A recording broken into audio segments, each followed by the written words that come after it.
Thompson and the gang on Rave 91.7 FM. Where will they find your moments? I am Thompson Taiwo.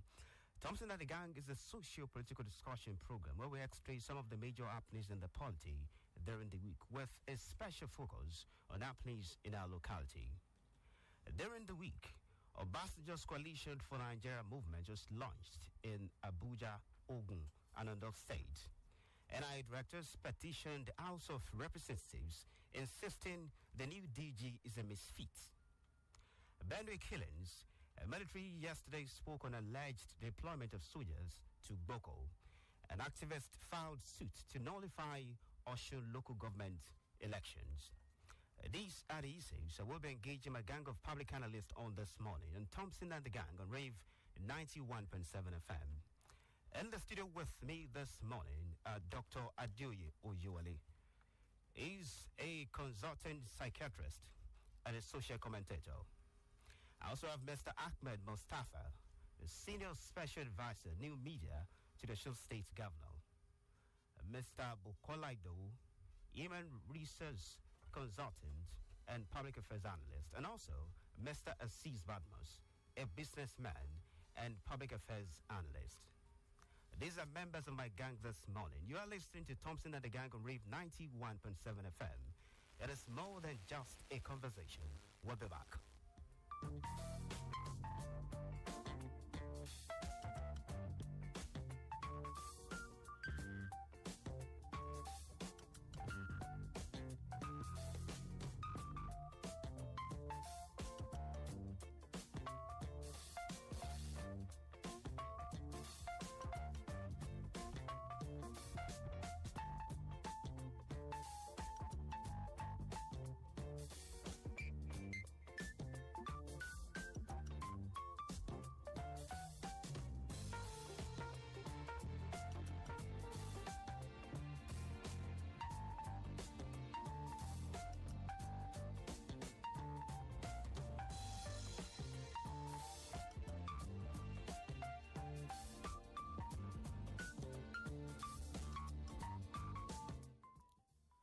Welcome back to Thompson and the Gang on Rave 91.7 FM. It is more than just a conversation. And now to the issues. Just a few days after former President Olusegun Obasanjo wrote a damning letter to President Muhammadu Buhari, his proposed Coalition for Nigeria movement has been launched in Abuja. Former Governor of Osun State, Olagunsoye Oyelola, and Donald Duke, one-time Governor Cross River State, were among the dignitaries who witnessed the launch of the movement. There are also speculations that of the 36 governors in the Federation, 10 of them and some senators have indicated interest in being part of the CNM. Others who were said to be part of the formation of CNM are Professor Jerry Gana, a former National Security Advisor, some ex-governors such as Rabiu Musa Kwankwaso and Sule Lamido, retired generals, among others. Former President Obasanjo has formally registered as a member of the movement at its launch in Abeokuta, Ogun State. And now to my question. Dr. Adeoye Oyewale. Former President Olusegun Obasanjo formally registered as a member of the Coalition for Nigeria movement this week at its launch in Abeokuta, where it stated that the movement is a pressure group and that whenever it becomes a political party, it will cease to be a member. Can this coalition achieve its mission of salvaging Nigeria as a pressure group? Yeah, thank you, Mr. Thompson. Like I heard my opinion last week, this pressure group, I think it's a lifeline. It's a lifeline when you consider how APC was born. One of the problems that this current government has is that APC in itself was more like a pressure group. It does not have a basic ideology. It's a marriage of strange bedfellows. So you can't even talk. It doesn't even have the cohesion that PDP has. And that's one of the problems you have in terms of the running of the current government that came with change as slogan. Obasanjo is a strategic thinker. And I've not always, liked him, but this particular step he's taking, I think is most strategic. What Obasanjo is doing is to give a template for schism that would definitely take place in PDP and schism that would take place in APC. He's already providing a rallying point for harvest from those two schisms, and then in a way transform. If you see if you carefully listen to or you read his speech when he was formally registering his membership, he talked about the fact that it's primarily a pressure group, but that it could transform into a political party. And as soon as it transformed into a political party, we'll step aside.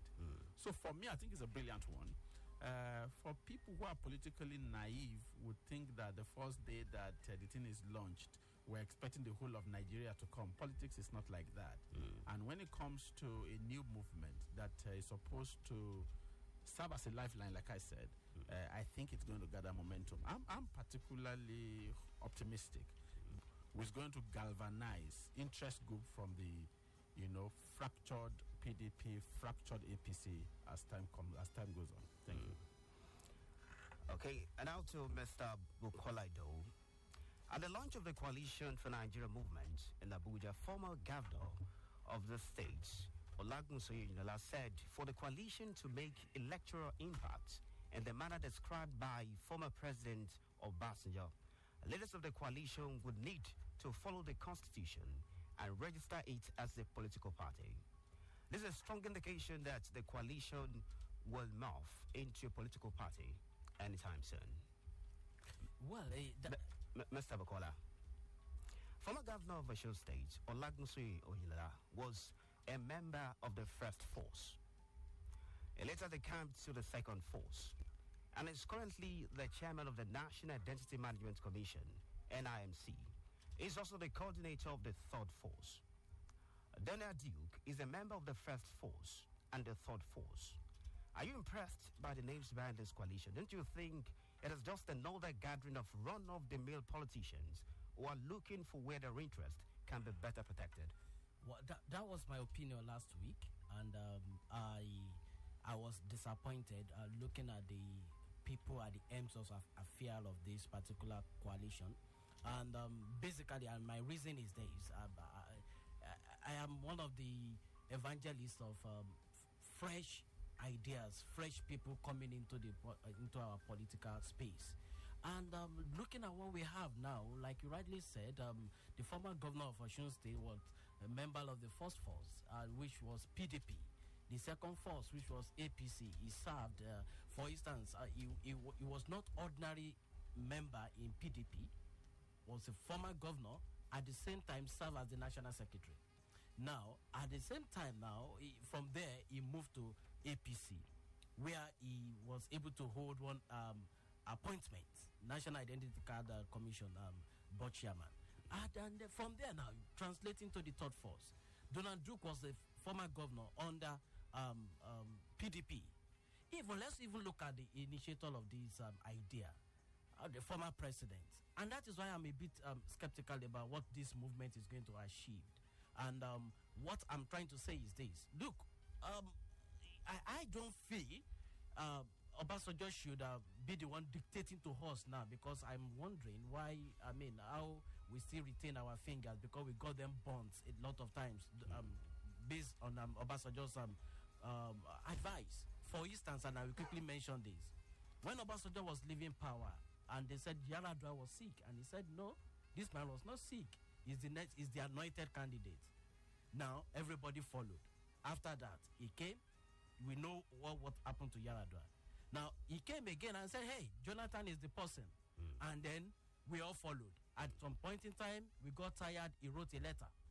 And now, today, after that letter, he anointed current president, President Buhari. Now he's coming with the Third Force. And I'm wondering why we're going to jump at that Third Force. And then looking at the caliber of people he's actually bringing out. And lastly, I'm going to say this. Now, what it means is that this is how APC started. Don't even forget that if people even left the PDP convention, people like Atiku, people like Kwankwanzo left PDP convention and then form new PDP. From new PDP, they join APC. And then we have what we have in our hand now. I would have been more impressed if I see fresh faces there. Don't forget, there is also Jerry Ghana. You mentioned Jerry Ghana, who is currently in PDP. Currently, one of the board of trustees in PDP. So what are we? Kwankwanzo is also part of them, who is currently in APC. So are we seeing anything different? And that is my question. And that is why I feel, if there is going to be any true thought force, it has to be a neutral body. A neutral body. Are you also skeptical about the names behind this coalition, Mr. Ahmed Mustafa? Good morning. It's a pleasure to be here, Mr. Thompson. While my discussants were talking, I was almost laughing in the studio. And it's funny because Dr. Lubukula referred to the APC as a marriage of strange birds. But he was also quick to commend what seemed like the same very arrangement that produced the APC that we have in power today. Like he rightly said, Rabi Okonkoso is a sitting senator under the APC. Olusegun Obasanjo was a member, not just a member, he was a founding member of the PDP as president for 8 years. It's amazing how Nigerians feel that once you're out of power, you have the best ideas. This man served this country as president for 8 years, served as military ruler for 3 years. Kudos to him. I think that it is going to be a third force. This hold hands should take their hands off the policy of this country and allow new people come on board. And I must say categorically that it's 2018 and elections are less than a year away. No, about a year. February 2019 will be the presidential elections. It is almost impossible. You can quote me anywhere. Almost impossible. It will take a monumental effort for any other party, third force, fourth force, strike force, whatever force, to unseat, to take power from the APC or the PDP in this country. The way the structure is aligned, let us be very factual with ourselves.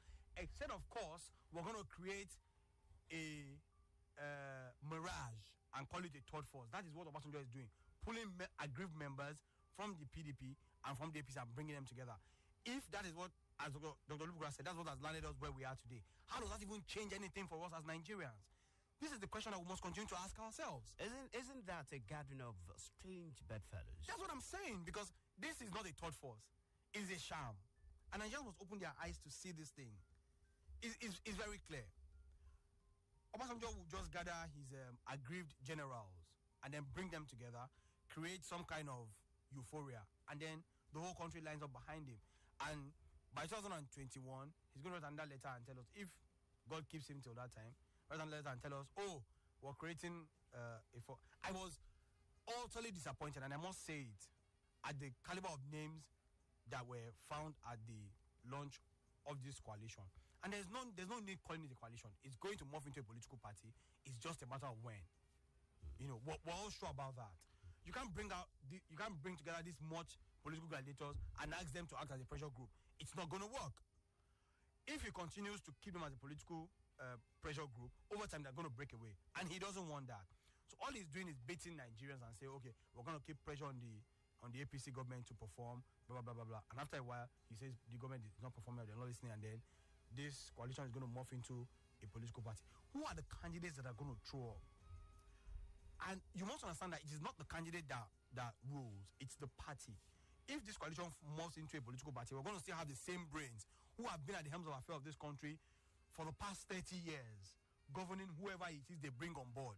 It doesn't really matter if they bring Thompson, or they bring me, or they bring Aziz on board. It does not really matter.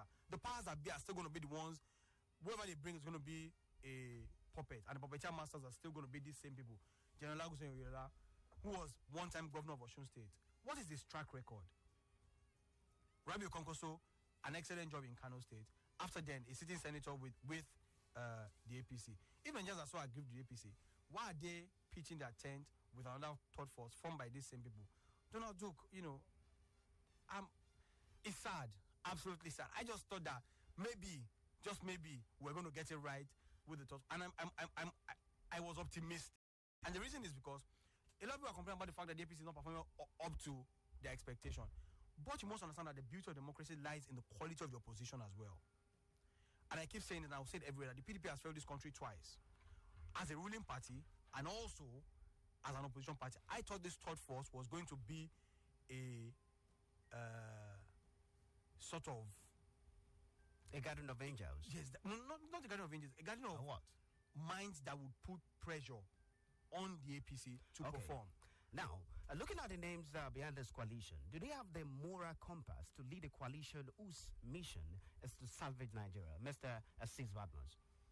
Good morning. Thank you very much. I was trying to...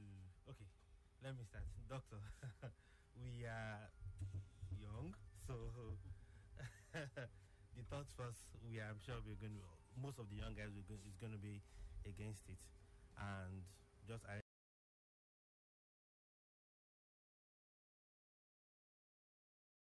Cardi speaking, you guys are much older than us, and it's still the same old system. To me, it's still the same old thing. The same old, like Doctor said, different birds. You can't bring them together and expect them to all flock together. Now, sorry, I'm trying to recollect what I... Okay, now let me go back to Dr. Oyewale. Do these people, do they have the moral compass to lead a coalition that will redeem Nigeria? I think they do. If you see how APC was born, like I told you, APC is a galvanization of aggrieved politicians. And one of the things that has actually affected the present government, that has not made it to actually perform, is because they are strange bedfellows. You have APC, you have CPC, you have ANPP, and then at a point, the government is even hijacked by some guys from somewhere who are not even politicians. This is about one of the worst showing of a political party in government, and one of the problems they have. Look at the Senate. Look at the behavior of the Senate. You don't see a political party in power. You just find people who have interest galvanizing together. And I see Obasanjo's template a superior one to what gave birth to APC, because when APC was supposed to be born, somebody came. I mean, Bola Tinubu came and said, "Okay, let's try and come together and salvage Nigeria." Jonathan is clueless. Okay, he came with a template, isn't it? And then that template started gathering. Then they started holding meetings, isn't it? And then it snowballed into a political party. But sooner did the political party came and gained power, then we now found out that there are several strong caucuses within this so-called APC, and everybody jumped at it. Everybody jumped at the so-called change slogan, isn't it? Everybody bought into it. Now, Obasanjo is coming with another template. A template that is going to be better, I think, in my opinion, that's going to be better negotiated, is going to be better articulated than the one that gave birth to APC. And for me, it is utopian for young people to think in Africa that they will gather themselves together and they are going to win any election. The dynamics of our society, or anywhere in the world, does not permit, or just a homogeneous set of people. I mean, we see young people doing politics in the university, isn't it? They end up selling the school bus, change the engine, and all of that, all sort of atrocities. Look at young governors who had been governors at the age of 38, 39, 45. I don't believe these young people or old people. What I think we need to articulate is to look at the issues on ground and begin to negotiate and bargain. Even Obama didn't just emerge from anywhere.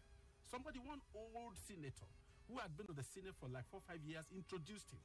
And I think we are getting into a process. Is it social dynamics is different from mathematics, where just 1 + 1 is equal to 2.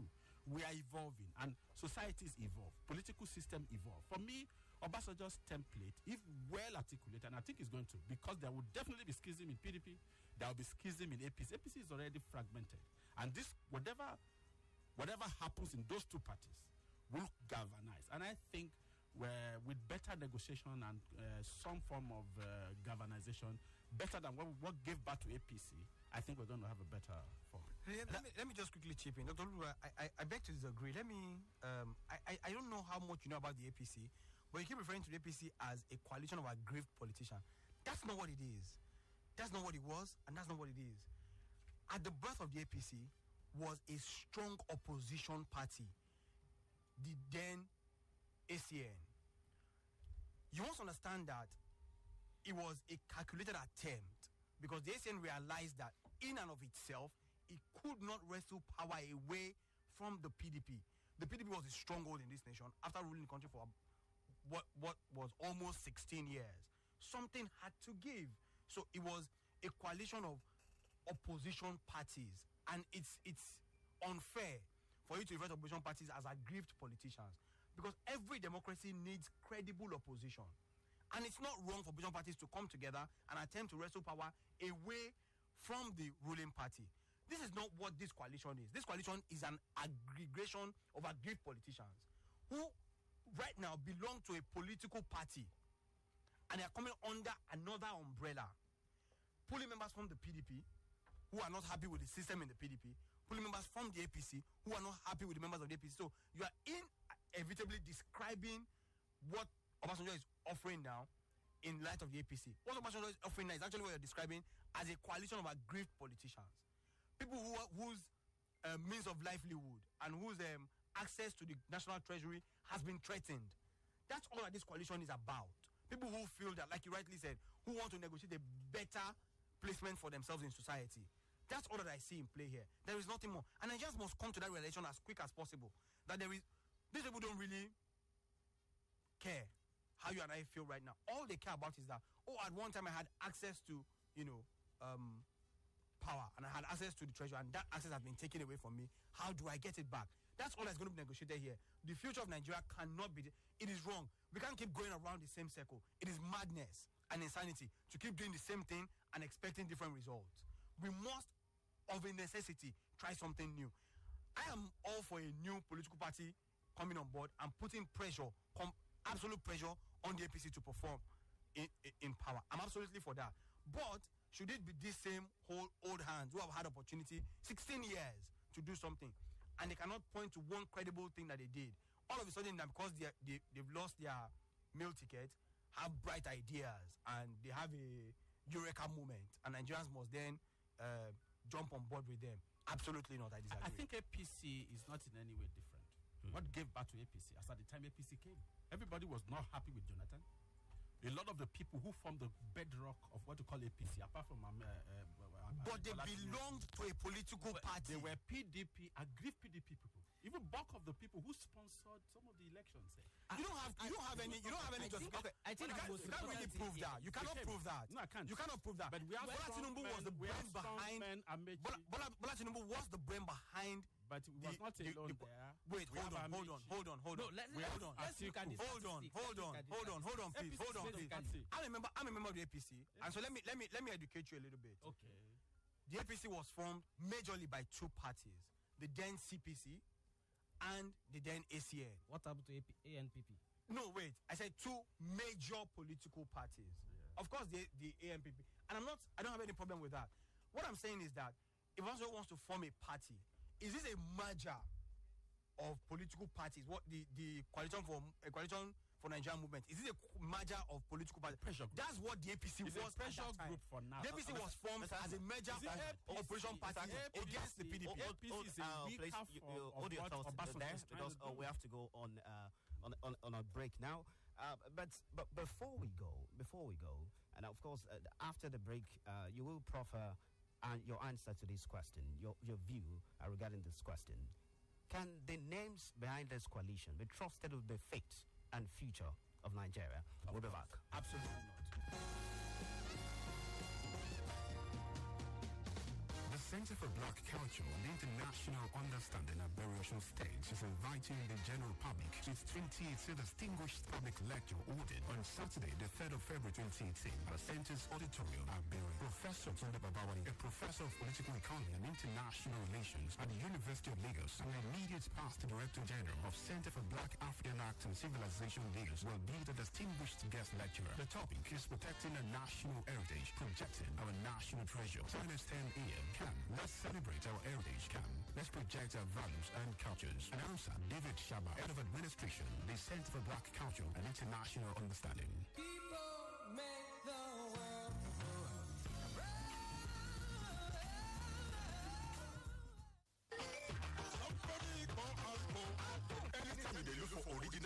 electrical material. Now, Aqua Electric Ventures Limited, 5 base Oshogbo, make you go because they're the major distributor and depot for Pure cables and wires. Plus other cables. Anko they sell and supply all electrical and telecommunication material, connect and surface, rural electrification material like aluminum conductor, armored cable, reclin cable, feeder pillar, transformer, lighting arrestor, gang isolator, diffuse, port and disk insulator, electric pole, including wooden and aluminum ladder boku for Anko. It never finish so industrial material like distribution board, gear switch, changeover switch, circuit breaker, contactor, and so on. Day yafun. To decorate house, event hall and hotel, Anko get attractive chandelier, wall bracket, garden light, club light, and they're not cost. For your Ford match, go Aqua Electric Ventures Limited for Aqua Electrical Plaza, number 14 and 15, 5 Besa Street, Oshogbo, Osun State. Telephone 003 372 8432 or 0818 478 6082. Ẹ tẹ́tí sí ìkéde pàtàkì Polythene Dealers Association of Nigeria àpapọ̀ ẹgbẹ́ oníláìlọ́n ti ìlú Òṣùayé ní ọjọ́ àbámẹ́ta ọjọ́ kẹta oṣù kejì ọdún tá a wà yìí ibi tí ètò ọ̀hún yóò ti wáyé ní Adéńlé Middle School Ayétòrò Òṣogbo ní aago 10 òwúrọ̀ ojú yóò rí ọdún pẹ́ o àmì olùkéde ẹgbẹ́ ọlọ́ra ìlú Òṣogbo ẹgbẹ́ ọlọ́ra àṣejèrè. Ẹ kú oríire.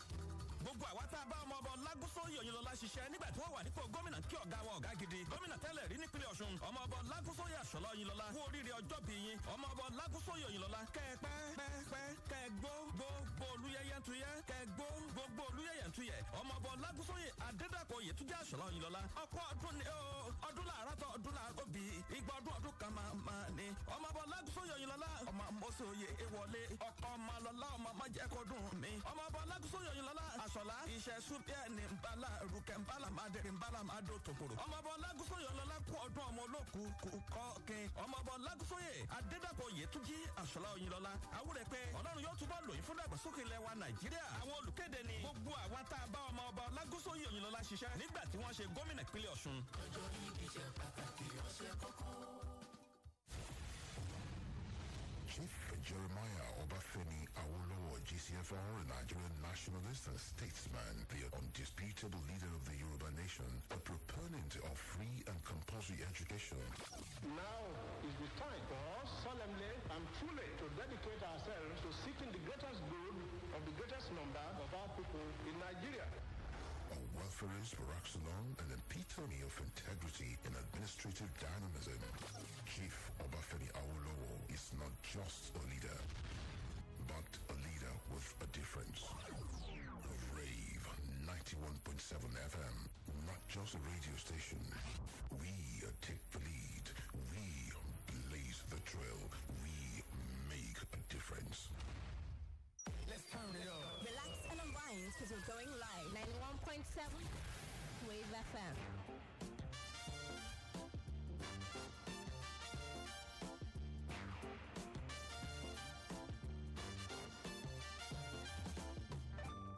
Welcome back to Thompson and the Gang on Rave 91.7 FM. It is more than just a conversation. Before we went on that break, I asked Mr. Bukolaido if the names behind this coalition can be trusted with the fate and future of Nigeria. Well, I want to say they can't be trusted and they can never be trusted. Of course, I understand Dr. Yewale so much believe in this third force. But let's analyze this thing originally. But before that, Mr. Ahmed said something that APC was not an aggrieved people from their different political parties coming together. But let's look at APC have close to 28 governors, if I'm not mistaken. But I can tell you categorically, the real people from APC, the real governor from APC, they're from the Southwest. You understand? Let's look at what make APC today. They were just an aggrieved set of people from PDP. And I can quote, where was Amechi? Where was Amechi? Tambua. Now, look at Amechi Tambua. Look at Auduogbe, former PDP chairman. Look at Abak Baraje. Look at Otom. Otom was former secretary of PDP, present Benue governor. Look at Kwankwazo. Under PDP, former defense minister. Look at what is it called? Bukola Saraki, who ruled Kwara for 8 years, and one term in Senate under PDP. And then we are talking about Dino Milaye. Where was Dino Milaye? Was he not in PDP? Now look at El Rufai, who served under Obasanjo. What are we trying to say? When these people felt like, look, Jonathan, you don't need to contest, and they were agreed because Jonathan was going to contest, and the same thing is going to happen in APC now. Because some people still feel Buhari should not contest, and Buhari is still going to contest. And some agreed people will now join the top force, and they are already joining the top force. Now, what I'm trying to say now is this. Look, the same composition, the same way APC started, don't forget, before even INEC approved them to be a political party, they have been like a pressure group. And the same thing, and let me take us back. Do you even remember that Ahmed Bola Tinubu and some set of people visited Otafam to consult the same Obasanjo on the formation of this APC and the pressure group? Now, shortly after that, Baba tore his card openly. Now, the same Baba is coming with an idea of the third force. And already we begin to see names. Now, and this is where I beg to disagree with Dr. Yewale, who believe young guys cannot do it. But let me ask you a question. How old was Frankie Weke Jr. when he was the Minister of Finance for this country? How old was Obieze Kwesili? How old was Pati Tomi when he was a special advisor to Shagari? These are young, sharp, brilliant mind. I want to see this kind of people in government. I want to see them again. I want to see people with courage, with physique. And that is what I want to see, not politicians that will come and tell us that, look, cattle, there have been issue with S-men, then the best thing to do is let's import grass from Brazil. Now, I want to see people that can provide solution. You understand? We are not talking about the analog generation again. And I may say this: how old is Nigerian democracy? Remove that. We have tried the old people. Can we even try new breed of people? And let us fail first. But if we can say, hey, this is the antecedent of President Buhari, and then we say, let's give him another chance. Probably is a repentant, is now a born again, as it were, Democrat. Then let's try even the youth again. Let's try new, not youth in age per se, but new set of people that we can actually. They are doing great in all over the places. I'm itching to come on here, and the reason is very simple. Let us not attempt, whether consciously or unconsciously, to rewrite the history books. Obasanjo was not consulted at the formation of the APC. The APC was already formed. Bola Tinubu visited Otafam to take Obasanjo's approval and support. Hold on. And what was and that? Support for its presidential candidate. Hold on. Let me get this in. You need to get my point straight. The APC was formed by a congregation of opposition parties. The ACN was a standing opposition party in this country with governors. Hold on. My question hold on. Hold on. Yeah, that time. Hold on. I will address that. Hold on. Okay. There is some fundamental human rights give you right of association. I don't have any problem with if this Obasanjo's coalition was a congregation of opposition parties and members from the PDP and APC decides to join that opposition party. All I'm saying is that you cannot pull this out of thin air and start pulling members from agreed members from various parties. The whole of the ACN and the whole of the CPC, the whole of the ANPP morphed into the APC. Then, after that formation of a coalition of opposition parties, then came other members of the PDP and other opposition parties who began to like the idea called the APC and joined. It's a different ball game. Hold on. Came other members of PDP who were aggrieved. Yes, I don't have any problem with that. I want us to put our focus on the launch of this coalition. Yes, that's what I'm saying. The formation of this coalition from the root is faulted. That's what I'm saying. Mr. Aziz Badmus. Okay, thank you. Do you believe in this coalition? No, I don't believe in this coalition. I think it's the same thing as it's going to end up as APC did. APC started with good intentions and formed by Bola Ahmed Tinubu, and along the line was hijacked by aggrieved politicians. It is going to happen. We are seeing the same faces again. We are hearing the same thing we've been hearing. So this is going to happen again. It's just like we are, like I said last week, same faces, different toilets. Things won't change. I'm going to agree with my friend here, Bukola. APC, the coalition is going to be hijacked, and we need young guys. It's not about the youth. It's not by age. It's by what you have in your head, your intelligence, what you've achieved in Nigeria. Things are hard. A lot of people have achieved a lot of things in this hardship, and they have a lot of quota, and there are a lot of things to give.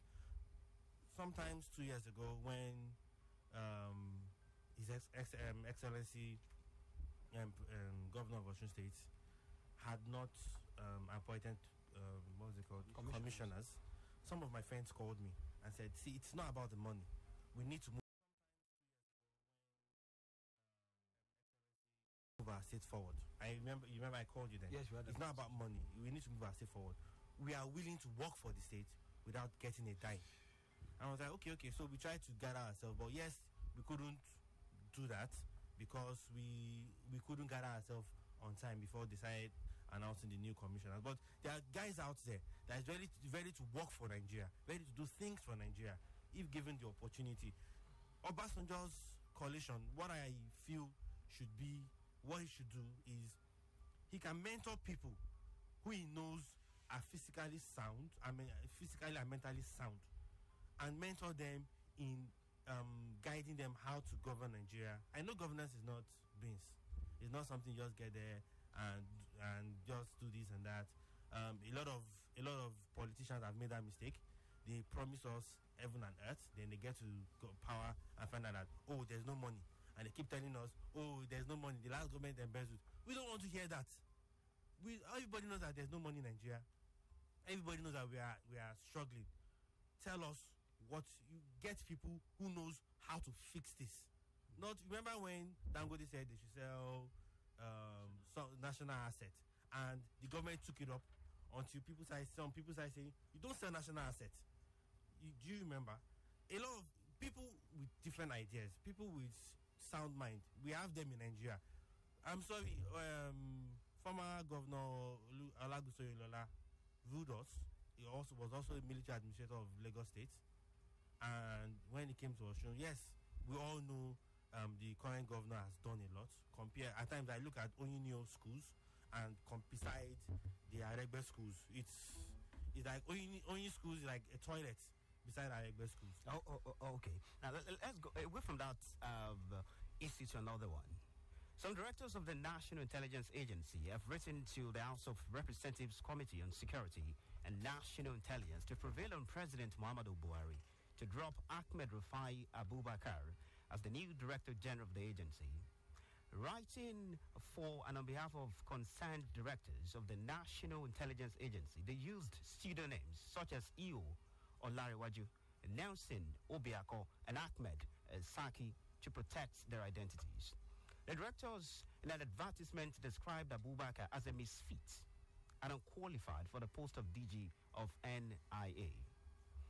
In the letter, the directors raised some sensitive issues. They said the new DG is incompetent because he failed to merit elevation to the rank of director while in service and had retired from service, but has been appointed to preside over his seniors. They also alleged that the new DG has a strong link with Chad. They also questioned the headship of Nigeria's. They questioned why the headship of Nigeria's most sensitive security and intelligence organization is in the hands of people from the same ethnic stock, state, and even town. Are you worried about the tone and content of this letter, Dr. Iwale? Oh, I'm worried. I'm worried, and that would be a build-up of my argument about the fact that there has to be a change, another form of change. The issue of the appointment, it's sad and it's worrisome because if you look at the security apparatus of this nation, it's concentrated in a particular ethnic line. And there are so many reasons why one would wonder that the appointment of this man is quite inappropriate. Because somebody was relieved of that particular post from a particular geopolitical zone, One was actually expecting if the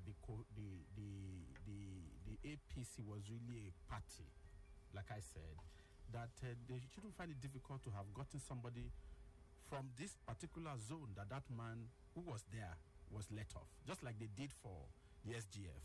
And it just caused the point that almost as soon as APC, the people gathered together to get power, it just got fragmented, and a few people, cabal, they call them the cabal, you know. And when they say cabal, people think it's just one gray-haired white man with long beard. No, the cabal are just people who have strong hold on your life before you enter office. And as soon as you enter office, they take liberty to do anything they want to do. And whether you like it or not, you may find it difficult to actually check them. And that's what is actually happening now. If we had a political party in place, strong ideology, cohesive and functioning, for instance, like a PDP, it's a pity that they ruled for 16 years and they couldn't get much done. But they had a bit of a cohesion that this current party does not have. You have different kinds of fragments and all of that. And it's reflected in the appointments. Sensitive appointments. Even somebody who stole so much in the pension, whatever, was brought in. I mean, you don't understand what I'm trying to say here. It looks like there's no governance. And it is, you trace it back to the association, to the party. There's no ideology. There's no cohesive sport here. So I'm worried. I'm worried about this. And I'm worried about so many other things. The body language of government concerning the Fulani herdsmen and so many other things that is happening here. Dr. Lubukola, I don't know, but from your conversation, it's very easy to guess that you're a member of the PDP. You didn't say so, but it's very easy to guess. And it's, like I said, it's your right of association, and I'm not going to deny you that. But let us not banter with governance. And I say that because it is instructive.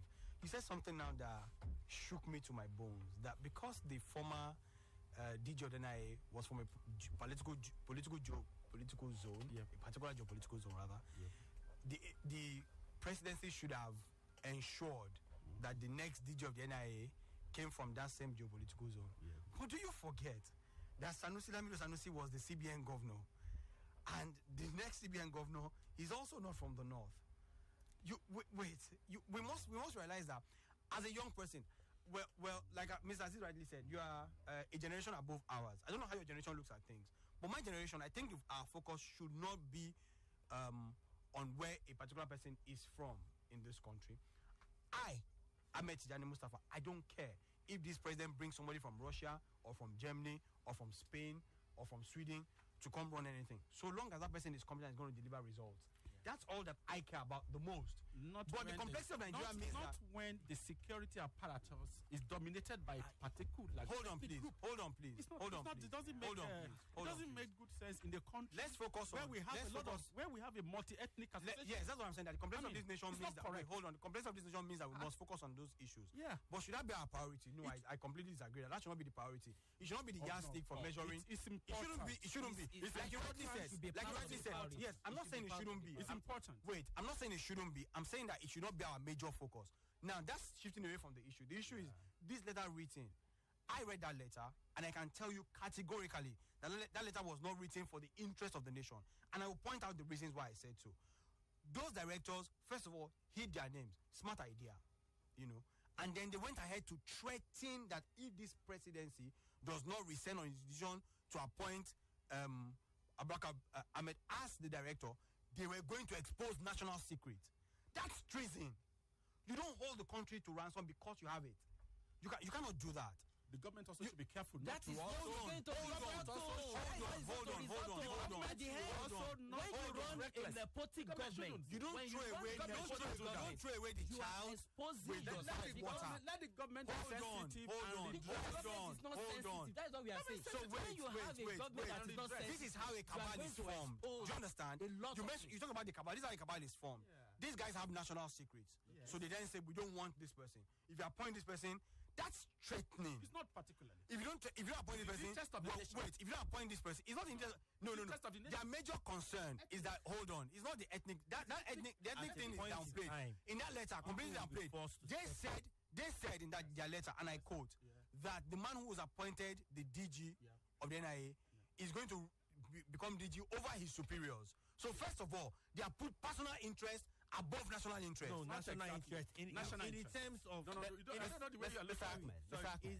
interest in the terms of experience Yes. and professionalism. And professionalism. That is why they are aggrieved. That's Yeah. why they And they have valid reasons. embedded is also The government personalism should be because sensitive. they will fire them. Yes, it's embedded. You cannot wait. National. As in, let's not play politics with this From the thing. same I'm not ethnic- playing. Mr. I'm very, Mr. very Ahmed, objective. Mr. Ahmed, Yes. if someone, a junior officer, is presiding over his seniors, do you think it will have that professional authority to work? Leadership is not it's not a question of position. That's what you must understand. That you are the presenter of this program does not mean that if you get the chance to become the station manager, you will do a poor job than the person who has been there. It doesn't matter. Everybody just needs a platform. That's what I believe. And the presidency must have seen something in the man that they appointed. Hold on. Can you holding the nation to run? Holding the nation. Can you justify the fact that the entire security architecture of this country is in the hand of one region? That's not particularly true. It is. It's not particularly It true. is. Okay, Hold on. The chief of naval staff. Yeah, it's from the south. Those ones are minor. Wait, they're not minor. Okay. Somebody, hold on. DSS. Hold on. I've checked the DSS. Hold on. EFCC, Yes. NIA, Yes. Chief of Defense Staff, Yes. Chief of Army Staff, Yes. Minister of Defense. Minister of Defense. Yes. Wait. IGP. Hold on. IGP. It's not Let's- let's Do you even what is called please hold security on. meeting today? Now let me going wait, to wait. They are pointing us all of these things, and as wrong as it might sound on air, we have to tell ourselves the truth. Down here in the southwest, we have downplayed our involvement in the military. There are rank and files in the military. Hold on, you're mentioning Chief of Defense Staff, the Director General of Police, the IG of Police, and things like that. If God forbid that there is a coup in this country right now, political power, administrative power, militarily, will still shift to the north. Do you know the reason why? It's because predominantly these people have positioned themselves, and it's intelligence. I hear a lot of your people say, the Hausas are very dumb people. They're not. Predominantly, they position themselves in that line over time. It's not something that started today. It started since independence. While the average Yoruba man will go to school abroad and stay abroad, the average Hausa man will go to school abroad and come back here, and they will get these positions. It's not rocket science. We must then begin to wait. It's not. It's not. I don't think I agree We with must then begin. I don't agree with We it. must then continue to. We must then from We need now a leader who begin is to detribalized. consciously rearrange this thing. Okay. We need a leader Now, who is detribalized. let me go to Mr. Bukolaibo. That's a It challenge seems of that leadership. you don't agree with some of the things being said by Mr. Ahmed Mustafa. Not that I don't agree. You understand? I totally disagree. I like that. The issue is the third force the issue is this. to write this. Look, let's look at let's look at. You see, when this is what is going to happen, can we just go back to history and look at the causes of civil war, causes of civil unrest? Most of these things are based on injustice. Now, you have, for instance, the IPOB people said they want Biafra, basically because of injustice, because of appointment and a whole lot of things like that. Let's put that aside. That's not true. Secondly, Go on, but that's what was the reason for the militancy in the Niger Delta? They said injustice. You own our I mean, we have our oil. You exploit it here, use it to develop other part of the country, and yet we are wasting away here. Injustice. So a lot of arms and ammunition was taken into this country. Now, thirdly, let's look at what is happening at the northeast. It's just as at times you can make it a revolt against the ruling elite. Leadership. So now, when you run a nepotic government, this is what is going to happen. You are going to step on a lot of toes. And I think Mr. Ahmed need to understand something in human resources that we call motivation. If you want people to perform at their best, you don't bring a junior over them. And that is why even in military, in some of those places, if you want to move somebody over another people, you have to retire them. You did not retire the director. You brought the junior over them. It is going to happen. They can see it. And that should be the first thing. They can see. That should be the first thing. That should be the first They can thing. see. Please, can It's you an- wait, it's an eventuality. Please, can you that look they- at So what I am trying to say now. Let me take a position on this. Can you look at Obasanjo? Dr. Ewale? He's one of the most detribalized leader that has ever governed this country. Even in his home, even in Yoruba State nation, some people are still not happy with him. Same way And what that's happened why to he Arabesala has- in that's why- Ilesha. It that's changes why nothing. Obasanjo- Absolutely that's nothing. why he has the moral strength to give birth to another leader, another form of leadership that will deliver outside of this ethnic. Even And hold on. Obasanjo- let's even look. Let's come home. Let's come home. Gentlemen, now, Let's come home. Please let me make this point. Let's come home. Before you make this point, I want to go back to Dr. Oyewole. Assuming without considering that the new NIADG has a strong link with Chad. Yeah. So what is the likely implication of this on Nigeria's national security? You can just guess. I mean, if somebody is supposed to be administering the office of the national security, and he had his primary school, secondary school in Chad, married to a Moroccan, that's what we had. You understand what I'm saying? Then of course that is porous. It's not sound. Are you even aware that we are building a it's not rail correct. from Nigeria to Chad? To Can we- Niger? And Can then we- of course can we we just- also- Yes, we there are is also no trying rail to that also will do a link some of the refinery. major commercial cities We are in this also doing country. a What are we refinery talking with the about? Do you know what we face as Nigeria? Let me take a position on that this. way, and then because Nigeria. Let me tell Dr. you, Ewale, Nigeria is Dr. a Ewale, multi-ethnic- let me take the position of Mr. Bakola on this. Now, you see, I said let's come home. Let's even leave Obasanjo. You understand? Look at Jonathan composition of government. Who was Jonathan chief of staff? Who was Jonathan? You look at this. We are talking about. Let's be detribalized. There was a time Pius Ayim was the SGF. You understand? You look at Arok Buffer. You look at most of these people. You surround yourself.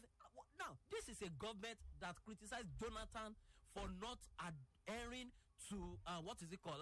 Constitutional framework of this country. And yet, you came into power, jettisoning federal character in appointment. And that was one of the things Obasanjo was even raising. You understand? So I feel the best thing we need to do. Look, these people did not threaten they did. Wait. What I'm trying to say is this: even if they don't voice it out, we know eventually it's going to happen. Okay. We know eventually it's going to happen. Does President Muhammadu Buhari believe in federal character? That's a personal opinion. I can't just find. And let me say something. But let me quickly say something. Going by his previous appointment. Going by his previous appointment. Now, he believe yes, I was going to come to that. When we consider appointments made to the north, Nigerians make a very fundamental mistake of considering the north to be one entity. But we're very quick to differentiate the south-south, the southeast, and the southwest. Let me give you an example. If 20 appointments are made, 10 go to the north, and 10 come to the south. We will say 3 went to the southeast, 3 to the southwest, and 4 to the south-south. But the 10 went to the north. We don't break the north down into the north central, the northeast, and the northwest. We make that mistake a lot. If Yaya Bello was not governor of Kogi State, he was appointed by Buhari as defense minister. The average Nigerian will assume that Yaya Bello is Hausa Fulani. Yaya Bello will consider it an insult to be regarded as an Hausa man because he is Igbira. He does not have any relationship with the average Hausa man. We must look at the complexity of this country when we look at things. And I think education is key here. Now, let me speak to federal character. I don't know what we want. We're quick to clamor federal character when it favors us. But I've lived in the Southwest for the better part of my life. When we discuss the issue of unity schools, people will say, why should somebody from the North who scored 105 get admission? And why somebody who is in the Southwest who scored 285 not get admission?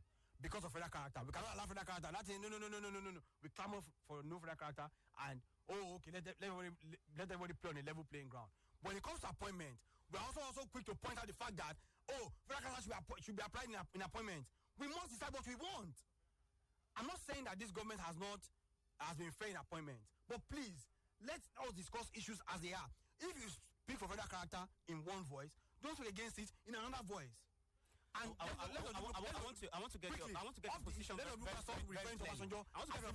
clearly. He's not. I want to get your position very clearly. Detribalized leader. What did detribalization achieve for Nigeria?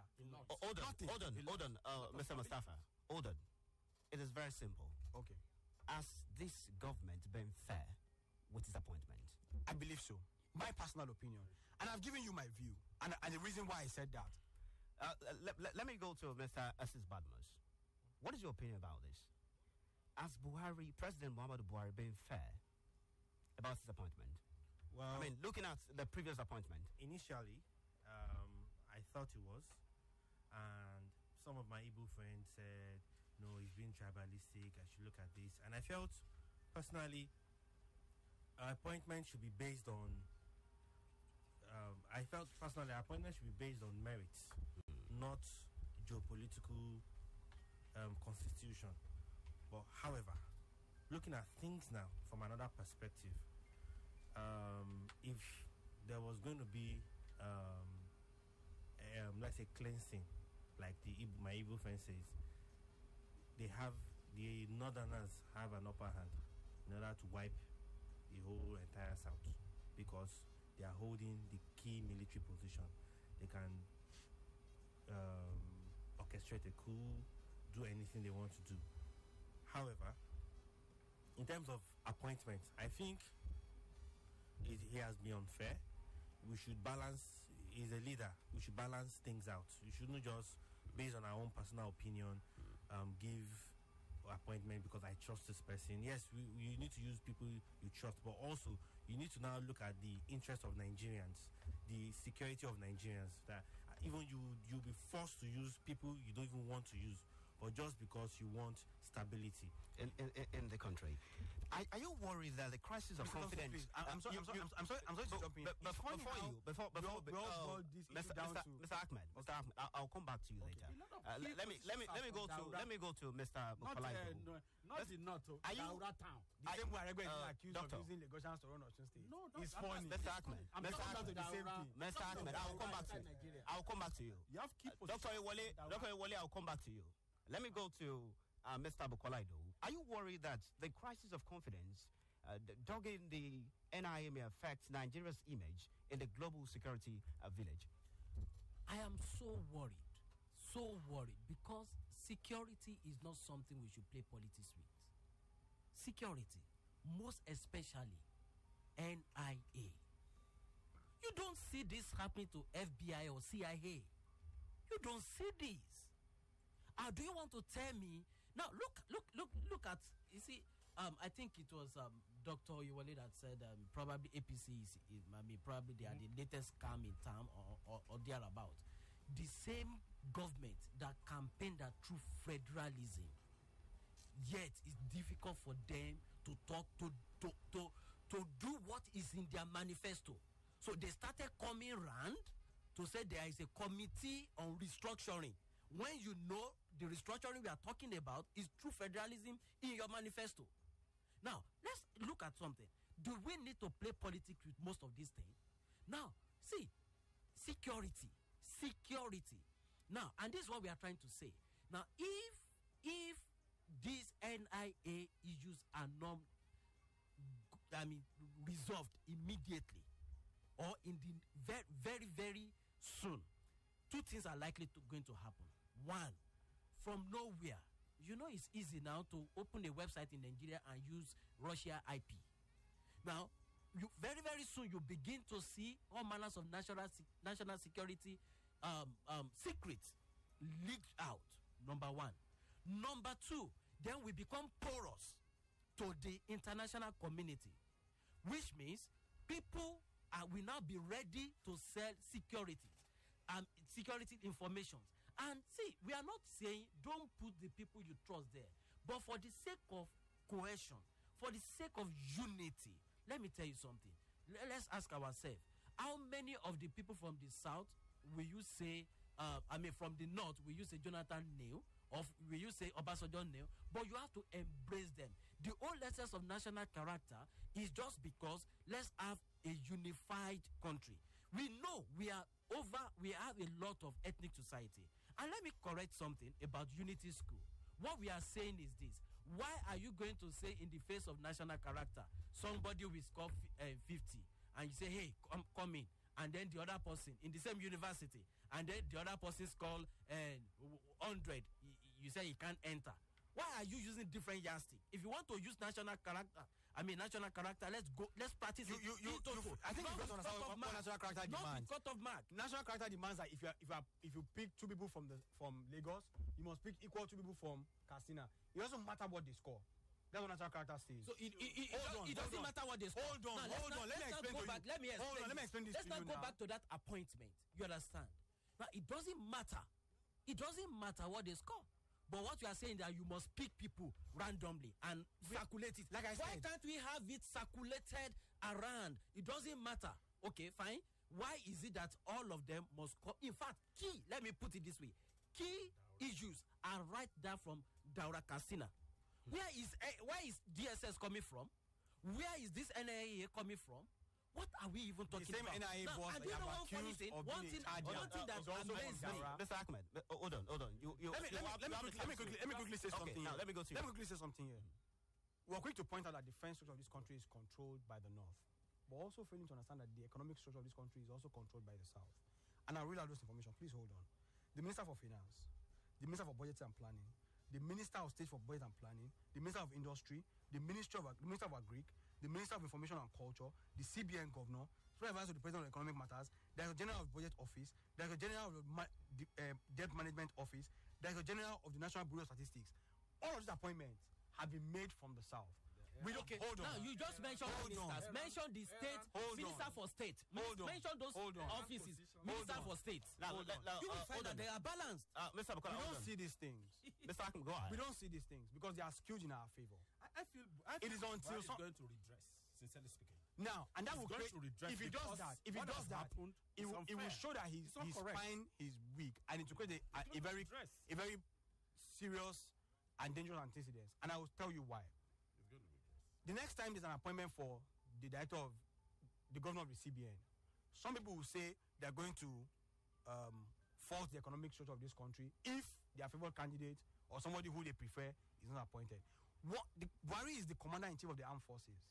He carries that guild of office.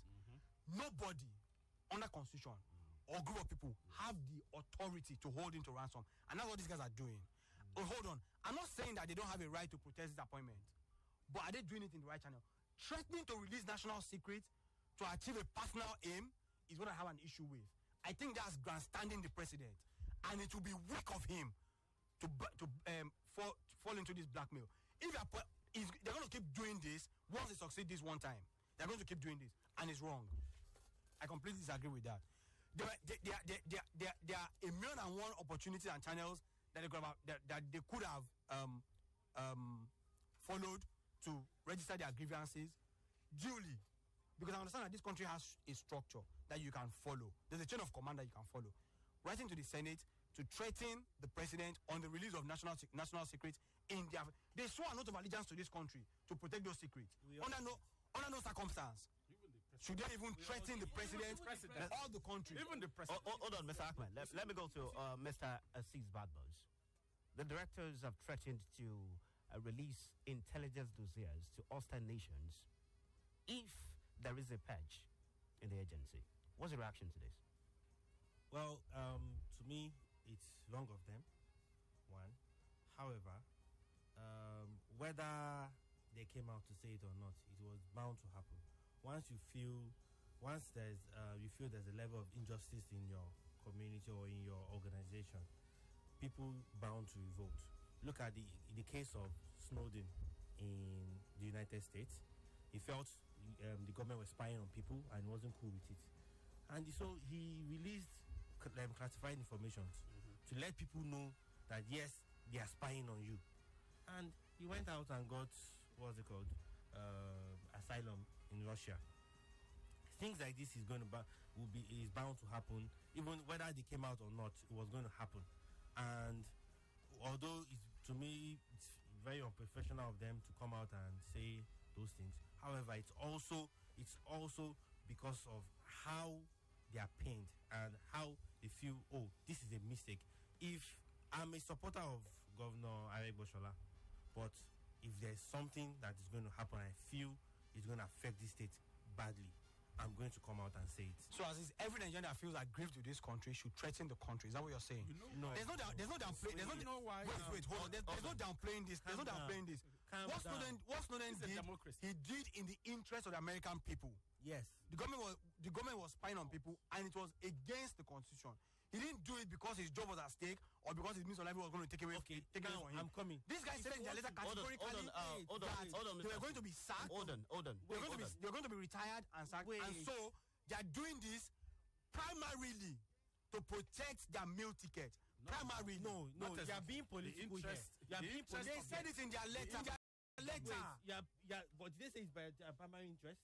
I mean, their Aziz, personal interest. they said that there are reasons. let me There are address reasons. that. Hold on, they said there are reasons. Address that, please. I want reasons. Hold on. One. Mr. Aziz. Let me. Hold on. Let me quickly take you out. It's like you have something to say. So you have just 1 minute to say that. Okay. Yeah, go ahead. For the about the NIA, if you look at the old reports we've been hearing, even in prisons, Boko Haram suspects are being treated as first-class prisoners than the IPOB or other prisoners. They get first-class treatment.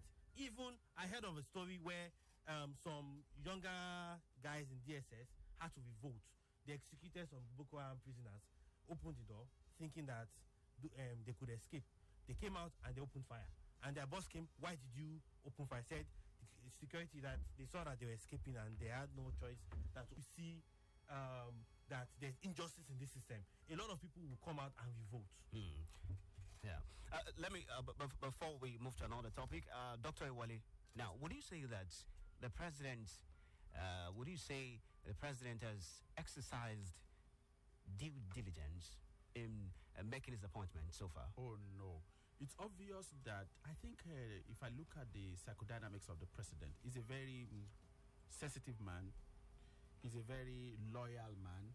I also think his tribe is very strong. His love for his tribe is very strong. I mean, quite a disciplined man from what we have read. But I think if there's anything about his leadership style, it's his inability to transcend his own tribal sentiment, sincerely speaking. Everybody knows that. Even the people in APC are saying it, that they wish that a lot of these appointments are scattered, are more divergent, and then spread across the nation. Because Nigeria is a marriage of strange bedfellows, let's say. Nations, different kinds of people. And when you are, even if you're a leader of a family, by the time you're having 4 or 5 children, you want to be careful how one child that is doing science, another is doing art. You want to be careful who you buy gift for, who you don't buy gift. It's just basic laws of psychology. Okay, gentlemen, So for me, that's the problem. that is all we can take on that topic. So we're moving to another topic right now. Okay, at the appropriate time, people will have the opportunity to call in and ventilate their opinions. Now, the Defense Headquarters has denied reports that Nigerian troops had been deployed to Benue State following deadly attacks on some Fulani people in the state. Reports added that troops were heading to Boko, where 7 Fulani natives were killed and roasted a few days back. Reacting, however, the defense spokesperson John Agim said the claim was not true, adding that it now appears like some people were playing politics with security in the state. As the troops went on a special mission to further destroy shrines suspected to be hideout of Tiv militia in Zakibiem and Katsina Ala areas. Was this a mere coincidence, or do you think someone is trying to twist the true narrative about the alleged deployment, Dr. Ewale? Yes, I have not been able to get so much into that story really, because a lot of things are actually coming out. So I mean, maybe when the discussion goes on, I will be able to key. Let me help. Mr. Ahmed. Let me help him here. I think that because we're in the social media age, people pick up on things and begin to draw conspiracies that don't exist from anywhere, and it's very sad, painfully annoying that young Nigerians, and in this light, I'm for the first time agreeing with Dr. Ewale on this program. Thank you very much. Young Nigerians have a lot to do. I'm telling you, because it's amazing that my generation just takes everything they read on social media, hook, line, and sinker. We don't even bother to do any bit of research or anything, and it boils down to our sheer laziness as a generation. Now, leaving that, let me talk about this issue. Even the media itself failed to report that story accurately. They're very quick to say, "Oh, Fulani headsmen responsible for this," but the 7 people that died in Benue were roasted and killed were Fulanis, and the media reported and said 7 travelers. intentionally leaving out the tribes of those travelers. But that's not the issue. That's what you think. I didn't hear you. That's what you think. No, that's what happened. I'm not saying what I'm telling you what I read on the page of newspaper. 7 travelers. That's what the report was. It's true. But then they now come and say headsmen attack Olufala's farm. It's always headsmen. So that's another issue. Now the deployment of these military troops. Sometimes this is not security, and then security means that a lot of things are kept away from the average civilian on the streets. You don't really know what's going on, and that's how it is all over the world. So we should be very careful to draw a line before we push out information. But nowadays where every young school leaver is a journalist, blogger, so they just see one picture and then they create a story, and funny enough, we'll fly with it. The defense Amazon has come out and denied that's not the way the story is. Except, of course, we have compelling evidence to justify that what they have said is a lie. Then their position should be tendered as the truth. Of course, I don't expect that we take that position. There's something called investigative journalism. So I expect journalists to go into the streets and do their research and find out if the defense structure were telling the truth or not. That's fully fine. But as it stands now, nobody, and I repeat, absolutely nobody has been able to disclaim the proof, has been able to disprove the claim of the army saying that this was a mere coincidence. And these things happen. Okay, now, Mr. Bukolaido, if the military says that there is no substance to the alleged deployment of troops in Boko, to the news of the alleged deployment of troops in Boko, the police command in Benue has confirmed that it is interrogating the DPO in charge of Boko A Division over the Wednesday killing of 7 Fulanis. A source even said that the DPO had been moved to Abuja for further questioning. Now, on the contrary, when 73 Benue indigenes were killed in the same Benue states, the nation did not witness this level of proactiveness from the police. Does this confirm Judge Orwell's timeless claim that all animals are equal, but some are more equal than others? Than the others. That is the Now, picture. you see, let's look at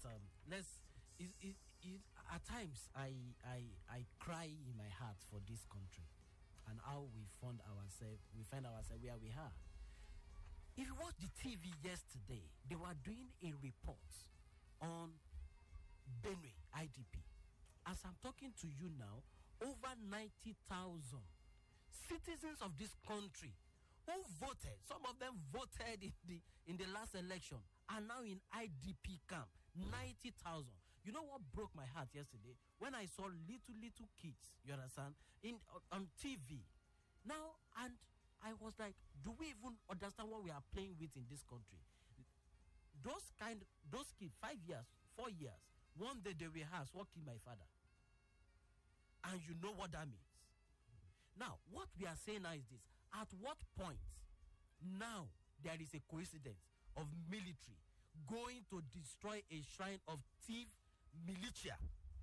Now, at this sensitive time in that same state, let's look at the build-up and let's ask ourselves, mere coincidence. Look at it. Now, in the southeast, some people said, look, there is injustice. We want Biafra. And they said, we are IPOP. Now, up till now, we can't actually point to how many people these people have killed. But yet, what was the response? Crocodile went there to smile. Python went there to dance. Then, the next thing now is that 73, or even before that, a lot of people have been killed in Benue, but 73 were killed that touched the whole nation. Do you know the response? The response was like, this was a communal clash. Let's even leave that. Then the next thing was that, the police were asked to go there. Now, they said this is a case of terrorism. Now, president did not visit the place. He sent for the elders to come to Asurok. Now, aside that, what now happened? The killing continued. Don't forget the Senate called the Inspector General of Police recently. And the Inspector General of Police said that one of the things that can foster peace in that place is that anti-gazing law should be suspended. And the presidency You understand? they are backpedaled on the colony thing. You can see Now, again, look at what the minister, we discussed this last week, what the Minister of Defense said, that the anti-gazing law was responsible. Now, at this sensitive point, when they said some, like according to Mr. Men said the people that were roasted were Fulani. I did not say so. No, you said you know. Wait. You said the Hold on. Wait. The headline said 7 travelers. If you read that story, you tell you said it was what? Fulani. Okay, If you read that story, the Fulani. okay, told you that. Now, the Fulani, and now there is now a coincidence of military moving into now at this point. They now look at the proactiveness, look at the speed at which those cultists were in Rivers State. Don't forget, the same killing took place the same day, New Year. But that place, the police was not deployed to kill the river cultists. But what am I trying to say now is that, you see, we need to be sensitive. And let me say something about social media. I know the dynamics of social media very well. And what from the trend we are studying in Nigeria, everything you see on social media is technically true until it is officially denied by the government. Okay. Now, Mr. Ahmed, don't you think Nigerians should be worried if soldiers were drafted to Benue when 7 Fulanis were killed and did nothing when 73 thieves were murdered? If that be the case, Nigerians should, of course, be worried, and I would be worried as a Nigerian if that be the case. Are you worried? I'm not, because the government has denied that. Except, of course, somebody brings a counter claim. And the deployment of the army is not by word of mouth. There are memos written. And that's why I pointed to the strength of our investigative journalism in this country. Somebody somewhere should be able to lay hands on that memo. It's not the Chief of Defense Staff won't just make a phone call and say, please deploy the army to Benue. There's documentation for all of these things. Do you understand what I'm saying? Now, the army has, if that be the case, Mr. Amen, hold on, sir, please, before you go ahead, okay, let's look at from what you are saying now. It's likely you are trying to say, okay, before military could be deployed, it takes a lot of process. No, I'm not saying it takes a lot of process. I'm saying that there is documentation. Documentation. This claim can documentation was put in place when over 300 shared member was wiped out within a day. In this country. I think there was no military. Hold on. There wasn't a military deployment. Hold on. The shite. Well, let's not confuse issues. Let's not confuse issues. We're here to educate ourselves. Let's not confuse issues. The shite issue was not. There wasn't a military deployment. The military were already on ground in Kaduna. The shite had a confrontation with the army in Kaduna. That's a separate matter. And let's not, hold on. Was there a military memo to open fire? To pull down, pull down the whole house. Let's be sincere. What I think. Dr. Wale, let me take your thought on this. Okay. What I think is this. Well, what Mr. Ahmed must admit is that the body language of the government, when it comes to certain happenings in certain regions of the country, it's more drastic. I agree. Than others. And I was going to say that before I was going to say that. Okay. See, I am sympathetic to the people of Benue. God be my witness. And I feel that this government has been somewhat unjust towards their plight. I feel so. The same way I felt that the last administration was unjust towards the people of the Northeast. The people of the Northeast, yes. I feel that this government has been extremely slow in reacting to their plight. There's no sugarcoating it. Let us not play politics with human lives. That's what I'm saying here. But we must also understand the dynamics of these Fulani headsmen. As I'm speaking to you now, there are Fulani headsmen in Osun. There are Fulani headsmen in Ogun. They are in Lagos. They are scattered all across the country. If you have an attack like the one in Rivers State, these cultists are based in rivers. It's easy to have a military deployment to, corner them in rivers. Same thing with the IPOD. They are based in Abia. If you send the military to Benue and then there's an attack in Kaduna, you're going to send another deployment of military to Kaduna, and you're going to send another deployment of military to Plateau or to Ilorin, or God forbid in Oshogbo. You understand what I'm saying? It's a very difficult issue to name because these people are scattered all over. There almost was a crisis in Ekiti, and also in Ondo. So you must look at these issues from that perspective. Have you arrested anyone? I think the El-Rufai administration. I think the El-Rufai government in Kaduna did arrest about 17 people. No, I'm looking at federal government. Have you ever arrested one hetman? I don't know that for I don't know that for a fact. That's the problem. And I must be quick to also point out that this is not the first time that the Fulani headsmen will be killed. So let's not say that because 7 Fulani men were killed, this is why the military is being deployed. This is not the first time. There are most of these killings are usually reprisal killings. You know, the Fulanis wrong the farmers by feeding on their farms. The farmers kill the cows, and before you kill the Fulani man's cow, of course, he would die. You know, but it's always the case that I think somehow we take a position which the government has, by its own silence and by its own inaction, magnified for Nigerians. We must be clear on these issues. We must be very clear. These are human lives, and these are Nigerians who had a future that was snatched from them. Let's not play politics with that. I'm disgusted, honestly. Okay, Mr. Ahmed, thank you very much indeed for that. That's how much we can take on that topic.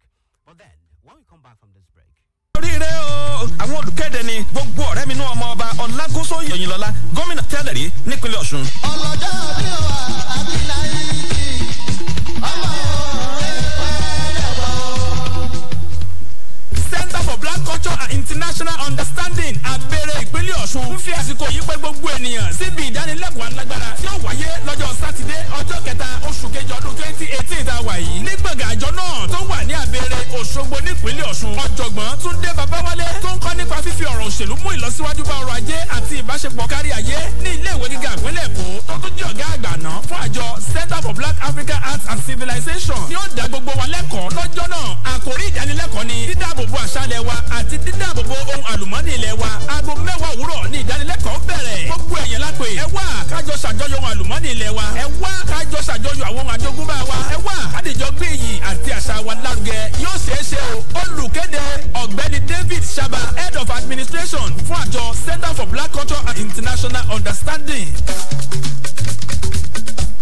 I just want to be where you are, dwelling daily in your presence. In your presence, there is fullness of joy, and at your right hand are pleasures forevermore. Always make your Sunday morning a time in God's presence. Hallelujah Time is a program designed to edify the body of our Lord Jesus Christ and to glorify the name of the Lord. Join Bamidele Salam and Kehinde Ido on Hallelujah Time every Sunday morning from 7 to 8:30 a.m. God bless you. Hallelujah, hallelujah, hallelujah to the Lamb. Are your Sunday be your Sunday doll? emergency, emergency, you never see me coming through. Where you dancing, no one if you use to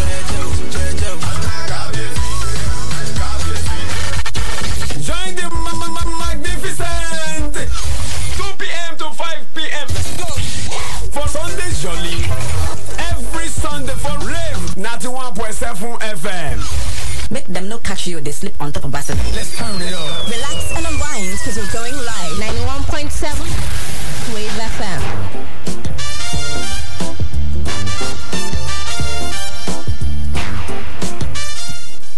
welcome back to Thompson and the gang of Rave 91.7 FM. It is more than just a conversation. A human rights activist, Mr. Komia Jibola, has filed a fresh motion asking an Osun State High Court in Elisha to nullify the local government elections conducted last Saturday in Osun State. In the motion, Ajibola argued that the council poll must be set aside based on what he described as the intentional disregard to the court processes by the defendant in the case. Besides, the lawyer, in an 83-paragraph affidavit at the post 2 in support of his motion, also accused Governor Regbeshela of abuse of office, saying the 2 days public holiday declared was to prevent the court from giving a bench ruling on the suit challenging the conduct of the elections. Ajibola had sued the governor, the State House of Assembly, OSIEC, the All Progressives Congress APC, and 10 other political parties. The case was adjourned to January 25, but the 2 days holiday declared by the government prevented the court from sitting. The Public Holiday Act empowers the governor to declare public holidays in the state, but Barrister Komia Jibola is challenging this power, contesting and contending that the holidays were declared to prevent the court from sitting on his suit, and therefore asks the court to nullify the elections. Mr. Ahmed, I know you are not a lawyer, but you are the SSA to the governor of the state. Is that ground a reasonable point to nullify the election? I'm sorry to say, without any no insult intended, I think Bashadwa is just looking for his name to be in the news. No insult intended. You cannot, as a lawyer, the constitution empowers the governor to declare public holidays, and he has done that. You cannot even challenge that authority. It is enshrined in the constitution, and as a lawyer, you must understand that. And that's what I talk about conspiracy, and I'm just drawing conspiracies that don't exist from anywhere. The courts do not have the right to stop elections from holding. We must understand that it's a position of constitution. The courts don't have that right. Even if the court had sat on that case on the 25th of January, I doubt that they would have stopped the elections. Now he has the right to go to court and challenge this is what he's doing right now, challenging the court to nullify these elections.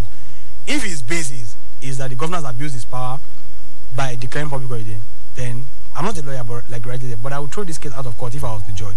He has to find suitable grounds for this annulment to hold, not because the governor declared public holiday, which he is constitutionally empowered to declare.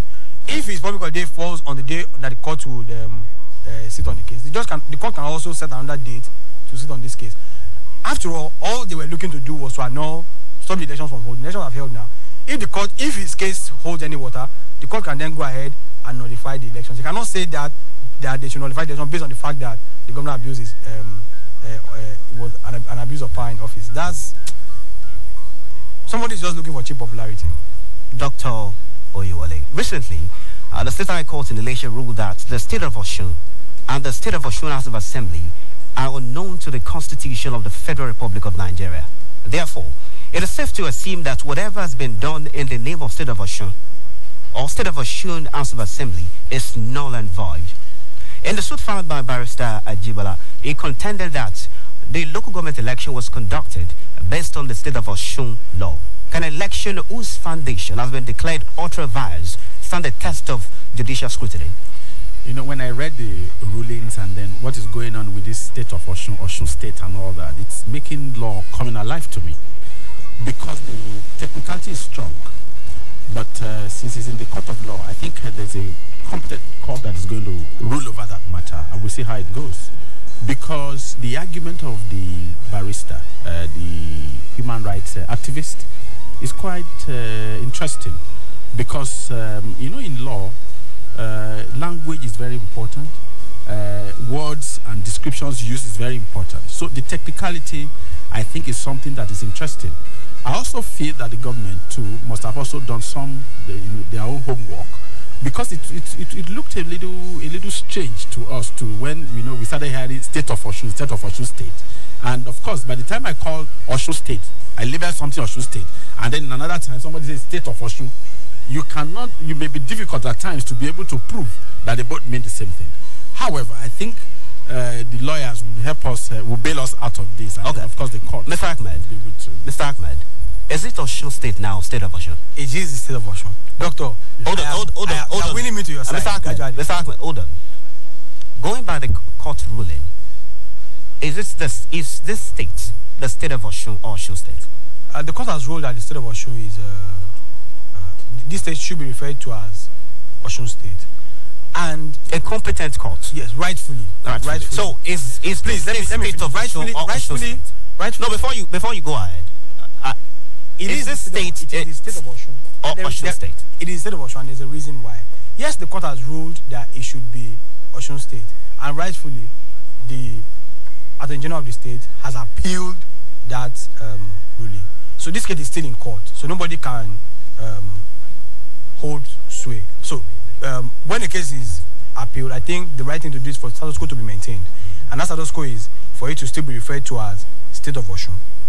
And how did we come to this coinage of state of Osun? Because when I resumed in my office, I had to ask the governor himself, sir, I'm confused, and so many other people are confused as well. And that's why I talk about educating yourself. I asked the man, how did you come about this idea of state of Osun? He said, well, it wasn't his idea. It was in the constitution. The act that created Osun, along with 5 other states, said these entities shall be referred to as state of, and those states were listed. Do you understand what I'm saying? These entities shall be referred to as State of Osun, Ekiti, Edo, Kogi. 6 states were listed there. There is nowhere in Constitution that Osun was referred to as Osun State. It was referred to as entities shall be referred to as State of, and the 6 states were listed. So this followed the constitution of this state. A lot of people don't know this, so it's strange to them, like Dr. rightly said. And that's why we're on this program, to educate ourselves. Do you see your party winning this legal challenge in court? Absolutely, because we are right by the constitution. You know, it's not that the other states that were created at the same time were not going by adopting that. It's their prerogative. Why is it that in the whole of all the states in Nigeria, it is only state of Osun that has that kind of Osun continues to set precedence in every way. School feeding, we set the precedence. Modern school building, we set the precedence. Road infrastructure, we set the precedence. So other states will follow suit. Federal government has bought into our idea of school feeding and social empowerment. So I expect that with so time. All the other states now, the state of Rivers, state of Oyo. No, I don't know about Rivers State. I'm talking about these 6 states that were created at the time that Osun is 26 years old now. And but the worry is now that if it is only these 6 that are empowered to be named called a state of, are we not just? Then what we should then do is to push for a constitutional review of that section of the constitution that says this state should be but you see, state of Osun. Mr. Ahmed, what if you look at the documentation before Osun State or State of Osun was created? Yes. Is it not going to be in conflict with all the other states that have existed before in terms of the coinage? I'm not a lawyer, so I don't know. Mr. Ahmed, is this election valid? Is it valid? An election conducted based on the state of Osun law, is it valid? Absolutely so. I just explained to you why. Mr. Bukola Ido, is this election valid? Well, technically, it is. Pending the time the court will say otherwise. You understand? Because, of course, people went to the poll to do coronation. So that is what I feel. What do you mean coronation? Coronation, because it's just a coronation. It's just one party affair. No. First time. How many parties were on that ballot paper? See. The truth is this. If you are going to have an election, we know how election is going to be. You understand? Let's go back to history. You know, there was a time Atiku wanted to contest election in this country, and it was at loggerhead with President Obasanjo. Court were to deliver a ruling. President Obasanjo declared public holiday. If you remember, it declared public holiday. The court was not unable to see it. We are beginning to see the same thing. You understand? But I want to, of course, this issue is I don't want to really comment on it. It's with in the presence of it is subjudice. You understand? So that's why I said technically it's still okay. You understand? Until the court says otherwise. But from an observer point of view, there are a lot of things, irregularities that need to be corrected. So as far as you are concerned, there was no election. That's why I refer to it as coronation. Okay, Mr. Aziz, was there an election? Well, I'm going to agree with my friend here. There was an election, but I also call it a coronation because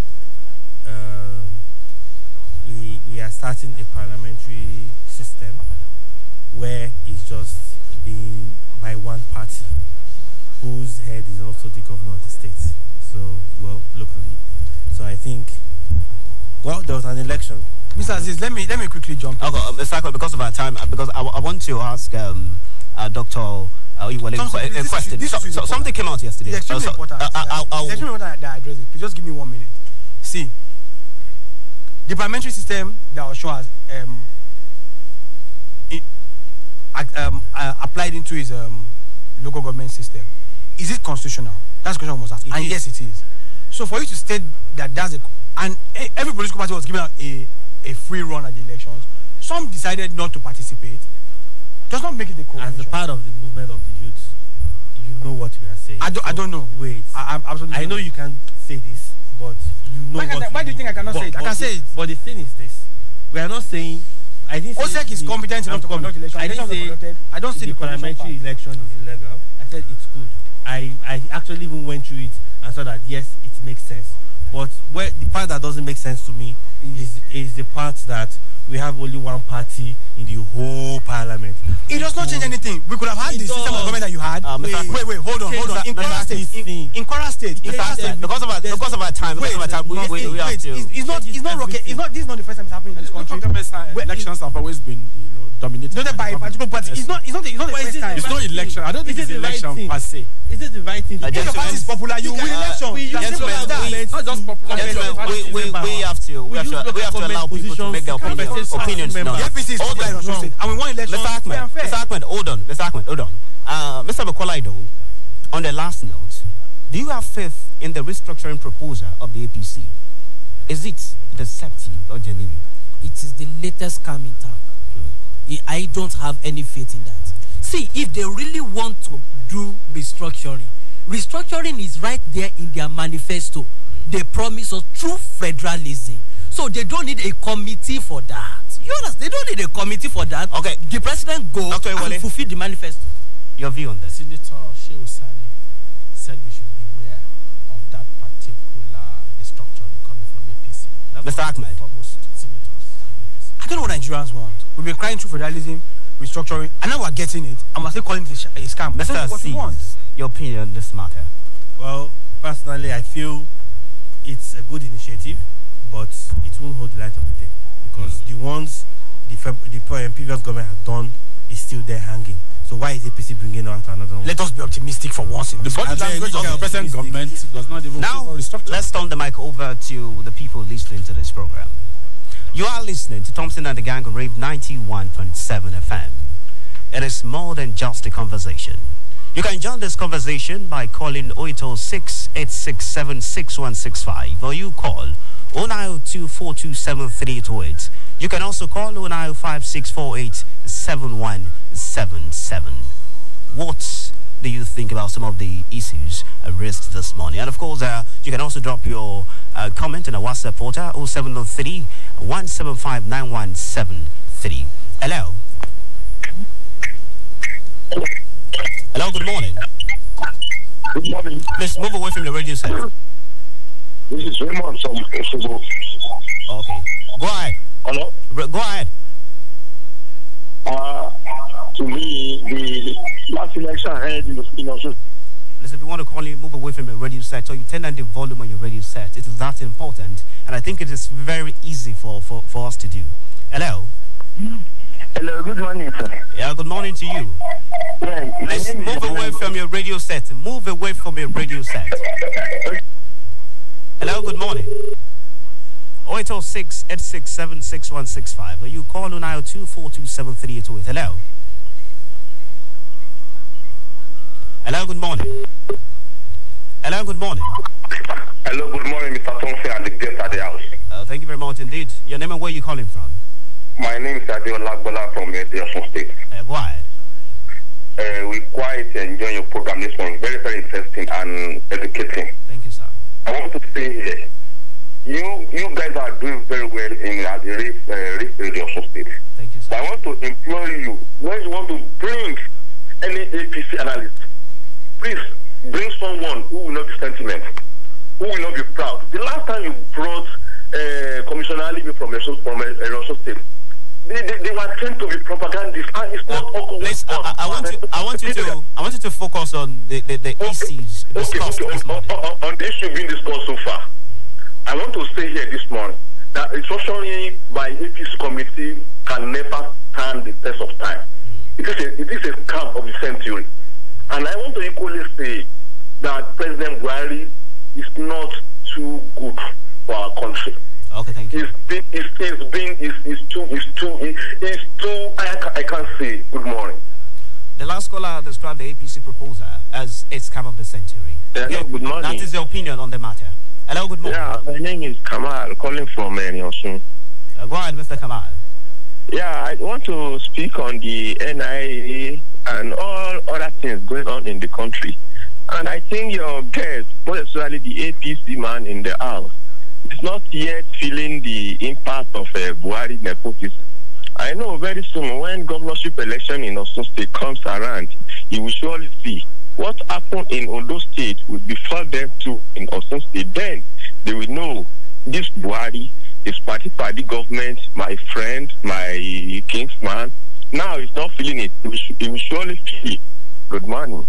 Well, thank you for calling this morning. 0806-867-6165. Hello, good morning. Yes, good morning, sir. Your name and where you calling from? My name is Amaram Chukudi. Yeah, go ahead. Yes, any government that drives its citizens to a desperate situation is a non-viable government. Our country is in the midst of a major crisis, and the reality is that we are sitting on a keg of gunpowder. It is unfortunate that we live in a country where the citizens are and her lives are no more respected by the law. The killings in the Benue by unknown gunmen suspected to be Fulani herdsmen is condemnable, and the government is advised to take proactive measures to curtail this. The government of Buhari should, as a matter of fact, realize that incompetence dressed up as strategy is still incompetence and unacceptable. Look at what happened in where I come from, the eastern Nigeria, some months ago, where people were just trying to demonstrate and show their disenchantment about what the government's policies are. But the government did Operation Python down, and the people didn't, we are not happy with it. Honestly, if you go there and if you count the media reports and what many things that went on during that period, you find out that the government didn't do anything and the people suffered. But now, the Fulani herdsmen are busy killing people in the Benue, and the government is just sitting and acting as if there are people that are sacred cows in the nation. Honestly, I bleed for this country, and I pray that Buhari government should treat what he's supposed to do. Thank you, and God bless you. Thank you for calling this morning. Let me take some of the comments in our WhatsApp portal. Good morning. I'm Adishala from Oshobo. Without the aggrieved members that left before the 2015 elections, APC would not have won the election. That was why you see Buhari CPC as president, Oshibajo ACN as VP, Saraki PDP as Senate president, Dogara PDP as Speaker, House of Representatives. I wholeheartedly believe that the APC as a political party has failed Nigerians. To me, the PDP that sacked about 3 years ago is fully vindicated in my eyes. The president has kept quiet when it was not supposed to. We need change, and the genuine at that. Thank you and good morning. Francis from Oshobo. And also from our Twitter handle, NIA, DIA, DSS, Army, Air Force, Police, Customs, Prison, Immigration, NSCDC, NSA, Defense, and Internal Affairs Ministries, EFCC, and others are all zoned to the north. And you call that change? Mr. Ahmed Tijani should change his way of reasoning. Don't allow politics to cloud you. Hello, good morning. Let's go back to the phone lines. Hello, good morning. Hello, good morning. Good morning. Yeah. Your name and where you calling from? You are can you speak up a little bit? Yeah. On the structuring of Nigeria, I've said it several. It seems that this government is not comfortable this issue of restructuring. That is the bitter part of the matter. They will hide under one guy today, hide under another guy tomorrow. We don't need this. If they don't want to hear restructure, they will listen to the negotiation of Nigeria. Good morning. Well, thank you for calling this morning. The numbers to call are 0806-867-6165. You call 0902-427-3808. Hello, good morning. Hello, good morning. Good morning to you, sir. Yeah, Mr. Fede from Oshobo. Why? Yeah. You know, I used to be in the opinion that until we leave these parties, because the political parties in Nigeria is dividing us. I wonder why we will be discussing such sensitive matters. Then one APC in your studio is saying as if it is not in Nigeria. You know, it troubles me a lot that some people will be planning for things to be better, and while some people will be gather themselves together in the name of a political party, making things worse. Why will the APC person in your studio be behaving as if he's not in Nigeria and he does not know how things is going in Nigeria? I believe thank you very much. I think we've been able to take your comment. Okay, please let's keep our comments civil. Okay, is that important? 0806-867-6165. Hello, good morning. Yeah. Hello, good morning. Your name and where are you calling from? My name is Thompson calling from Malaysia. Yeah, go ahead. I want to speak on the issue of nepotism. To be candid, actually, the president is guilty of that. If you look at our security apparatus are majorly constituted by the Northerners. Talk about the Nigerian police force, the Minister of Defense, the Chief of Army Staff, the NIA, and so on. And then concerning the Fulani herdsmen killing, you discover that the president is only paying a lip service to the issue of security in this country. When the IPOP people were having their clamor in Anambra State, he deployed the Nigerian military there, Operation Python Dash, Crocodile's Mine, and so on, and what have you. But what about the case in Benue State? He only deployed the policemen. Who doesn't know that the policemen are not capable to put that under control? And look at what the Minister of Defense said to justify the Fulani herdsmen killing. He said the remote cause is because of the anti-grazing law and the blockade of the grazing route. What is that? Thank you. Thank you for calling this morning. Now, gentlemen, I would like to take your parting shots. Let me start from Mr. Ahmed, but let's entertain one more call. Hello, good morning. Hello, good morning. Good morning. Good morning. Your name and where you calling from? I do from there. Go ahead. About the restructuring. Everything is not restructure Nigeria. It is a scam. It is a deceit from the pit of hell. If the restructure is in the constitution, you really do 2002 final for election campaign to people again. Okay, thank you very much indeed for calling this morning. Mr. Ahmed, your parting shot. I don't. I've listened to most of what the callers have said, and I must say that most of their grievances are understandable. But let me speak particularly on this issue of restructuring. We've been clamoring for this for a very long time, and it's sad to see Nigerians saying that this government is doing this for electioneering purposes. We will get what we want from restructuring for whatever purposes. It's like saying that the governors are doing what they're supposed to do for electioneering purposes. But that's why they were elected in the first place. Part of their campaign promises. It doesn't matter when they fulfill it, so long as it's fulfilled. I think we should embrace this and see what becomes of it. Even before, we shouldn't kill this before it is even buffeted. You know, let's see what they have in stock and what they want to do, and then proceed from there. Since people are feeling that APC is not delivering on the change that they promised, I think it's high time we buy into the Obasanjo's third force while we move in and take position there, and let's see what they will do. I think it's a viable alternative for now that a lot of people who have not been mainline politicians can actually buy into. Okay, Mr. Bukola. Well, I think basically what we need to do now and what we need to begin to look at is how to save this country, and that is why I want to I think the best thing for us to do is to say no to APC, no to PDP, no to the third force. Unless we have 68 political parties, we shouldn't be talking about third force. So I think we need neutral people that have the track record that can do it, and that is what we need now. Mr. C's. Thank you. I'm going to go ahead with what Puki said. APC has failed us. Other parties, well, basically, we've been the same set of people have been running the country, and it's high time we citizens have to know that it is not by bag of rice or oil or Ankara. It's about what you are going to eat for the next 3 years or 4 years, not about what you are going to eat for the next 1 week. So I also say no to APC. I'm going to say no to Third First. We have, well, only if any of those parties, I think people should start voting for individual with history and track record, not voting for APC. I made that mistake during the last election too. I wanted to vote for President Muhammad Buhari, which I did. The House of Assembly and Senate, I didn't want to vote for anybody, but I felt, well, I'm here, let me just do APC. Now it should be what you are bringing in on board, and which is very key. Okay. Thank you. One last thing, please. It's okay.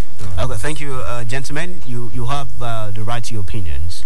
Yes, and of course, the listeners too, they do. Thank you very much indeed for coming on this program this morning. Thompson and the gang, reaching you from Rave 91.7 FM. This is a socio-political discussion program where we extract some of the happenings in the polity. The conversation, yes, we continue definitely. And of course, on this station, we'll keep you up to speed with the situation of things in the country. Thompson Taiwo is my name. Bye for now.